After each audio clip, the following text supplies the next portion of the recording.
संयुक्त राष्ट्र महासभा, जिसे हम यूएनजीए के नाम से भी जानते हैं, विश्व के सबसे बड़े राजनीतिक मंचों में से एक है, जहां दुनिया के लगभग सभी देशों के नेता और प्रतिनिधि अपने अपने देशों की नीतियों और वैश्विक मंचों पर अपनी बात रखते हैं। ये वो जगह है जहां अंतर्राष्ट्रीय राजनीति के सबसे अहम मुद्दे उठते हैं, समझौते होते हैं या कभी कभी विवाद भी तेज हो जाते हैं। इस बार इस प्रतिष्ठित मंच पर इजराइल के प्रधानमंत्री बेंजामिन नेतन्याहू का भाषण एक राजनीतिक तूफान बन गया। नेतन्याहू अब अपनी बात रखने के लिए मंच पर पहुंचे तो अधिकांश देशों के प्रतिनिधि विरोध स्वरूप हॉल छोड़कर चले गए, जिससे हॉल लगभग खाली नजर आया। ये वाक्य सिर्फ एक राजनीतिक बयान नहीं था, बल्कि एक वैश्विक तनाव का संकेत भी था। ये नाटकीय घटना उस गंभीर राजनीतिक और मानवीय संकट के बीच हुई जो गाजा और इजराइल के बीच चल रहा है। अक्टूबर यानी कि 7 अक्टूबर 2023 को हमास ने इजराइल पर घातक हमला किया, जिसमें 1200 से अधिक इजरायली नागरिकों की जान चली गई और सैकड़ों को बंधक बना लिया गया। इसके जवाब में इजराइल ने गाजा में कड़ा सैन्य अभियान शुरू किया, जिसमें अब तक 60,000 से ज्यादा फिलिस्तीनी नागरिकों के मारे जाने की खबरें आई हैं। इस पूरे संकट में संयुक्त राष्ट्र सहित कई अंतर्राष्ट्रीय संगठन संघर्ष विराम और शांति स्थापना के प्रयास कर रहे हैं, लेकिन राजनीतिक जटिलताओं और हिंसा की आग की वजह से कोई ठोस समाधान अभी तक नहीं निकल पाया है। नेतन्याहू ने अपने भाषण की शुरुआत हमास के अक्टूबर 7 के हमले को याद करते हुए कहा कि दुनिया ने उस दिन को भुला दिया, लेकिन हम नहीं भूले। उन्होंने विश्व समुदाय पर तीखा हमला किया और कहा कि कई देश इजराइल के खिलाफ सार्वजनिक रूप से आलोचना करते हैं, लेकिन पीछे से उनकी मदद भी करते हैं। उनका आरोप था कि विश्व के कुछ नेताओं ने फिलिस्तीन को राज्य का दर्जा देकर ये संदेश दिया है कि यहूदियों की हत्या का समर्थन मिलेगा। नेतन्याहू ने इसे एक बड़ा खतरा बताया, जिससे आतंकवाद बढ़ेगा और निर्दोष लोगों की जान खतरे में पड़ेगी।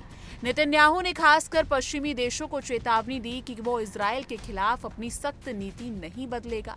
उन्होंने कहा, इजराइल किसी भी तरह से आतंकवादी राज्य को हमारी गर्दन में थोपने की अनुमति नहीं देगा।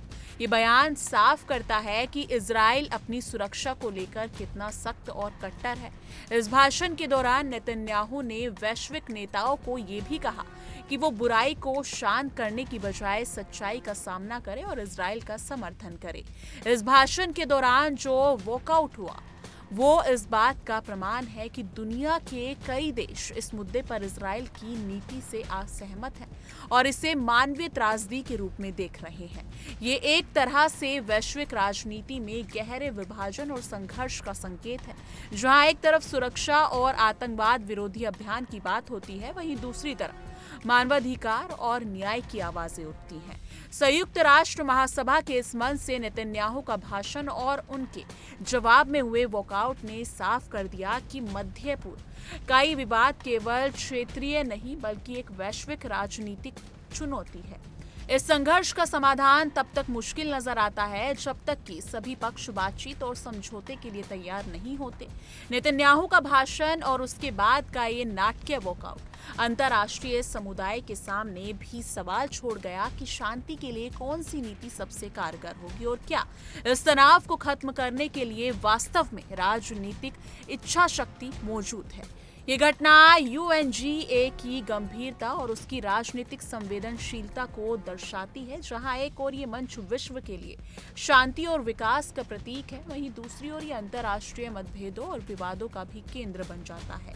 नेतन्याहू का ये भाषण और उस पर हुए वॉकआउट ने ये साबित कर दिया कि वैश्विक संयुक्त राष्ट्र महासभा यानी कि यूएनजीए का मंच, जहां पूरी दुनिया के नेता इकट्ठा होते हैं, जहां दुनिया के सबसे बड़े मुद्दों पर चर्चा होती है, उसी मंच पर इस बार एक ऐसा नजारा देखने को मिला जो इतिहास में दर्ज हो गया। इस बार जब इजराइल के प्रधानमंत्री बेंजामिन नेतन्याहू ने मंच संभाला तो दुनिया भर के राजनयिकों ने ऐसा जवाब दिया जो शब्दों से नहीं बल्कि खामोशी और कुर्सियों की खाली कतारों से दिखाई दिया। नेतन्याहू के भाषण की शुरुआत होती है अधिकांश देशों के प्रतिनिधि हॉल से बाहर चले गए और नेतन्याहू एक लगभग खाली सभागार को संबोधित करते रह गए। ये सिर्फ एक वर्कआउट नहीं था, ये एक राजनीतिक संदेश था, एक ऐसा संदेश जो संयुक्त राष्ट्र के मंच से नेतन्याहू की नीतियों और इजरायली कार्रवाइयों के खिलाफ दुनिया के आक्रोश को दर्शाता है। जिस वक्त नेतन्याहू मंच पर थे, उस वक्त हॉल में खामोशी गूंज रही थी और वो तस्वीरें सोशल मीडिया पर आग की तरह फैल गई। वीडियो क्लिप्स वायरल हो गए और हर तरफ एक ही सवाल कि अब दुनिया इजराइल की सख्त कार्रवाइयों को खुली चेतावनी देने लगी है। गौरतलब है कि 7 अक्टूबर 2023 को जब हमास ने इजराइल पर हमला किया तो करीब 1200 इजरायली मारे गए और सैकड़ों को बंधक बना लिया गया। इसके जवाब में इजराइल ने गाजा पर जबरदस्त हमला बोला, लेकिन इस जवाबी कार्रवाई में अब तक 60,000 से ज्यादा फिलिस्तीनी जानें जा चुकी हैं, जिसमें बड़ी संख्या मासूम बच्चों और औरतों की है। युद्ध के नाम पर हो रही इस तबाही को अब दुनिया का सबसे बड़ा हिस्सा नरसंहार यानी कि जेनोसाइड मान रहा है। इस पृष्ठभूमि में नेतन्याहू संयुक्त राष्ट्र पहुंचे और जो उन्होंने वहां कहा वो अपने आप में राजनीतिक तूफान से कम नहीं था। भाषण के दौरान नेतन्याहू ने सबसे पहले 7 अगस्त के हमले की याद दिलाई और कहा कि दुनिया अब उस दिन को भूल गई, लेकिन हम नहीं भूले हैं। उन्होंने अपने पूरे भाषण में बार बार ये संकेत दिया कि इजराइल जो कर रहा है वो एक जरूरी जवाबी कार्रवाई है, लेकिन यहीं पर उन्होंने उन देशों को आड़े हाथों ले लिया जिन्होंने हाल में फिलिस्तीन को एक स्वतंत्र राष्ट्र के रूप में मान्यता दी है।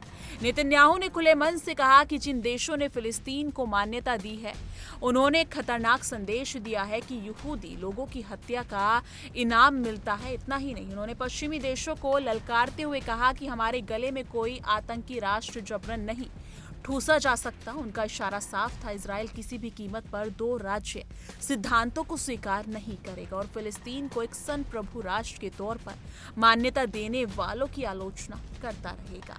इतना ही नहीं, नेतन्याहू ने आरोप लगाया कि दुनिया कई नेता जो सार्वजनिक मंचों पर इजराइल की निंदा करते हैं, वही नेता बंद दरवाजों के पीछे इजराइल का समर्थन करते हैं।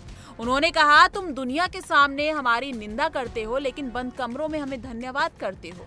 ये बयान वैश्विक कूटनीति के नकाब को हटाने जैसा है, जो दिखाता है कि अंतर्राष्ट्रीय राजनीति के चेहरे कुछ और होते हैं, मंसूबे कुछ और। अब बात करें उस पल की जब नेतन्याहू का भाषण शुरू ही हुआ और राजनयिकों ने हॉल में बहिर्गमन किया। ये कोई छोटी मोटी राजनीतिक नाखुशी नहीं थी, बल्कि एक सख्त और सोच समझकर की गई चेतावनी थी। जब यूएन जैसे मंच पर कोई नेता बोले और बाकी देश उससे दूरी बना ले, तो वो सिर्फ राजनीतिक मतभेद नहीं बल्कि नैतिक असहमति का भी प्रतीक बन जाता है। इस वर्कआउट ने दुनिया को संकेत दे दिया कि अब इजराइल की नीति पर खामोश रहना मुश्किल होता है। और ऐसे वक्त में जब गाजा में मौत का आंकड़ा रोज बढ़ता जा रहा है, नेतन्याहू का ये सख्त रूप ये दिखाता है कि वो किसी भी अंतर्राष्ट्रीय दबाव में झुकने के लिए तैयार नहीं है। शांति वार्ता की कोशिशें पहले ही बिखर चुकी हैं और ताजा झटका तब लगा जब हाल में इजरायली सैनिक ने कतर में मौजूदा हमास नेतृत्व पर हमला किया। उस वक्त जब मध्यस्थता की बातचीत चल रही थी, इस हमले के बाद कतर और अमेरिका की मध्यस्थता भी लगभग खत्म हो चुकी है। शांति की डोर अब और पतली हो चुकी है। राजनीतिक गलियारों में अब ये चर्चा गर्म है कि नेतन्याहू अपनी आंतरिक सियासत के लिए इस युद्ध को लंबा खींच रहे हैं। इजराइल में भी आवाजें उठने लगी हैं कि सरकार अब शांति नहीं, सत्ता में बने रहने के लिए जंग को जिंदा रखे हुए है। दुनिया की नजरें अब इजराइल और फिलिस्तीन पर है और सवाल सिर्फ ये नहीं है कि जंग कब रुकेगी, बल्कि ये भी है कि क्या नेतन्याहू अंतर्राष्ट्रीय मंच पर अब पहले से स्वीकार्य नेता रह गए हैं। जी हाँ, नेतन्याहू का भाषण भले ही तीखा था, लेकिन उससे ज्यादा तीखी थी वो खामोशी जो हॉल की खाली कुर्सियों में गूंज रही थी। ये खामोशी अब एक प्रतीक बन चुकी है उस थकान की, उस आक्रोश की और उस उम्मीद की जो दुनिया को अब शांति की तरफ ले जाना चाहती है। लेकिन नेतन्याहू का इरादा कुछ और कह रहा है। सवाल ये है कि आने वाले दिनों में दुनिया नेतन्याहू की सियासत का साथ देगी या फिर उसका जवाब खाली हॉल की तरह ही छुपता हुआ खामोश होगा।